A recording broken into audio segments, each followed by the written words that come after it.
Hello everyone, welcome back to my channel Learn English with Ayushi. So today's I have a very fantastic topic for you all. So the topic is when you conversation to a person have to behave and your talking way. So guys, don't be delayed and let's start the video.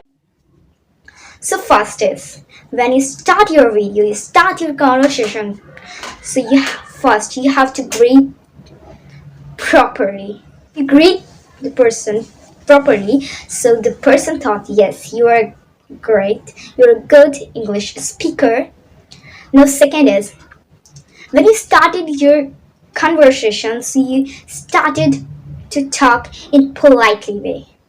Politely more important in any conversation, any of conversation. Okay, the third one is when you finished your conversation, so again you have to grade that person.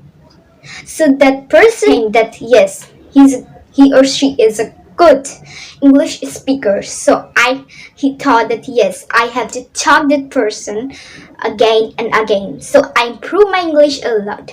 So guys, please follow these steps what I tell you. These steps are not a lot. You have to follow only 3 steps, but if you follow these 3 steps, so you get your I improve my English and I improve my talking sense. So guys, if you like my video, so don't forget to subscribe my channel. Bye bye, take care and see you in the next video.